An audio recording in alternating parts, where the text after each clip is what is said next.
They wore white. Actually, they were white. White skin, white hair, white eyes.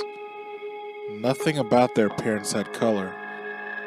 They looked like an empty outline in a coloring book. I started noticing their presence slowly over time. I remember the first time I saw one. I was driving home from school and the ground was freshly covered in a blanket of snow. I was rounding a corner when I glanced up in my rearview mirror. I saw it walking, almost prancing, in slow motion past my car. I damn near ran off the road. Luckily, there was no other cars around, so I composed myself and kept driving. I had convinced myself that I was seeing things and went on with my day like normal. It was 3 days before I saw another one. Now, let me be clear. I still don't know what they are or why they're here. I don't even know what to call them, so I will just refer to them as the white ones from here on out. As I was saying, it was 3 days before I saw another. I was sitting in my bedroom, doing homework and listening to music, when I saw movement out of the corner of my eye. I glanced up. Everything looked normal. Still, something felt off. So I got up, walked over to my window. Standing in my yard, barely distinguishable against the snow, was a white woman. She stood in a white gown that fluttered in the breeze. Every single part of her, every indent and crevice was completely white. She stared blankly up at me. My heart immediately started to race, and I lunged for my phone, prepared to dial the police. When I turned back, however, she was gone. I slept with the light on that night, and every night since. I told my mother about it, but she wouldn't have it. She insisted that it was all in my head. Again, I somehow managed to convince myself that it was my imagination and fell back into my usual routine. And everything was normal for about a week. The following weekend, my parents decided to take a day trip out of town, leaving me home by myself. Just watched TV, played video games, ate a lot of junk food, and took a nap. At about 3 in the afternoon, I decided to go get the mail. Put on my jacket and boots and stepped outside where the freezing air instantly rushed over me, sending shivers down my spine. As I made my way to the mailbox, I noticed that it was oddly silent. No breeze, no traffic, no birds, no nothing. I walked slowly back up my driveway, mail in hand, listening for any source of noise. That's when I saw it. The same figure that I spotted outside my window a week ago was standing not even 6 feet away from me. I froze. She stared at me with her wide eyes, standing completely still. It felt like a millennium before I stopped holding my breath. Finally, I opened my mouth. "What do you want?" I whispered, my voice shaking. She did nothing, remaining as still as a statue. I repeated myself, louder this time. "Who are you? What do you want?" She stood so motionless that I started to wonder if she was even real. I slowly reached out my hand to touch her arm, when her hand latched around my wrist. Her grip was impossibly strong, and I felt my bones cracking. Her eyes appeared apologetic. I opened my mouth to beg her to let go, but before I could say anything, a gentle breeze brushed by. White flakes started to break away from her until she completely disintegrated into dust that was quickly carried away by the wind. I felt sick to my stomach, unsure of what I'd just witnessed. I bolted back inside, clutching the mail on my wrist and my chest. Inside, I locked every window and door and turned off every light. It wasn't until a minute or so later that I realized that I was trembling. My wrist throbbed in pain, so I wrapped it in an ice pack. When my parents returned home a few hours later, I didn't say anything. They wouldn't have believed me. To be honest, I wouldn't blame them. It feels crazy just saying it out loud. I spent the next few days very cautiously. I laid low and spent most of my time at home, and I tried to avoid being completely alone. I wore long-sleeve shirts to conceal the bruises on my arm. They began to fade, and I slowly unwound, getting more sleep and growing less tense until I completely let my guard down. About 2 weeks after the last sighting was the next one. Now this is where it gets weird.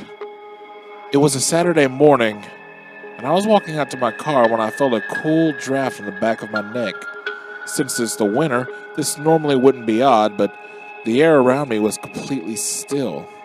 I turned around to find myself face to face with a white one. When I say face to face, I mean actually face to face. I was practically standing on my toes. I let out a scream and stumbled backwards. But it reached out and grabbed my wrist, just like the other one. Its hand clapped around my wrist and a sharp pain started shooting through me. It was right then when I saw my hand begin to turn blue. My peripheral vision grew fuzzy and I could feel myself falling. The last thing I remember before I blacked out was the sound of a loud bang.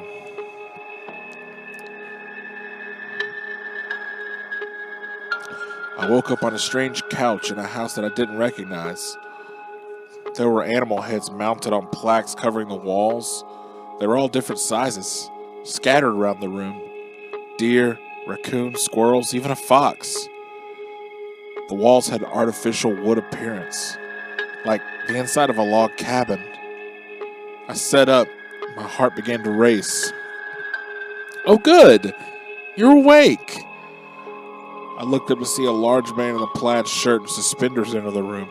He held 2 mugs and set one down on the table in front of me. He was a burly man with a beard and receding hairline. He looked familiar. Where am I? You're in my living room. And who are you? He chuckled. Samuel Robbins. You live down the street from me? Something clicked inside my head. I had remembered going to his door while trick-or-treating as a kid. He always gave people a full-size candy bar and a bag of trail mix to even out the unhealthiness. He was a nice guy. Oh, yeah, I said, my head spinning slightly. Why am I here? He frowned. You don't remember what happened to you? I shook my head and he gestured at my wrist. I looked down to see deep bruises in the shape of fingers and I felt my stomach drop. What was that thing? I whispered. I don't know, but I caught you just in time. What happened? Well, I heard you scream, so I ran outside with my shotgun. That thing was gripping you tight, and from a distance, I could see your hand was turning blue. The bang. You shot it? Yes, he said hesitantly. With rock salt. What? Was that your first time seeing one of them? He asked, avoiding my question. No, I said, shifting my position. I've seen a couple. He nodded slowly. Well, you've probably figured out by now that they're not human. I paused for a moment before answering. I had a suspicion. I've come across these things many times. It's impossible, but it's not. They're made of ice. So the rock salt melts ice, he said, sitting back in his chair. How did you know it would work? Well, that wasn't the first one I'd killed. I've been seeing these things for months now. I felt an ache in my wrist and something occurred to me. When it grabbed me, my hand started turning blue.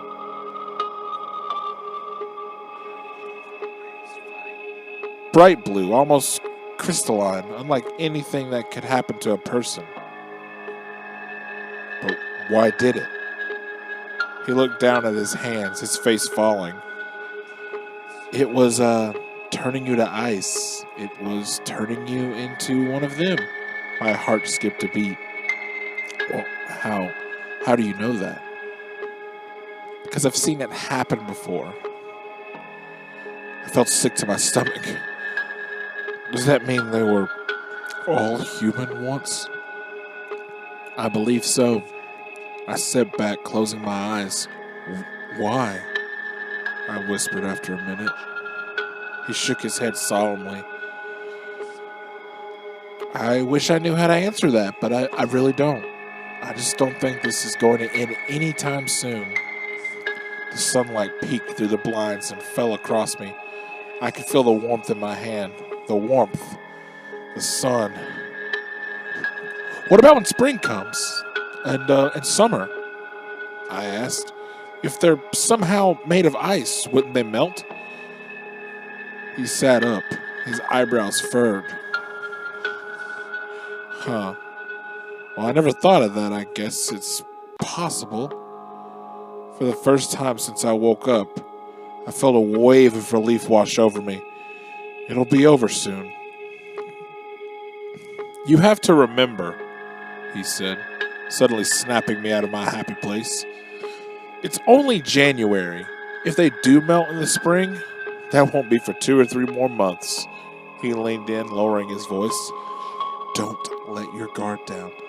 There's still plenty of time for them to get you. And if they turn you, you are gone. I gulped, nodding slightly. He offered to take me home, and I agreed. There was no way I was walking down the street alone. It's mid-February now, and I still don't leave the house unless absolutely necessary, and I watch carefully out the window each time my parents go somewhere.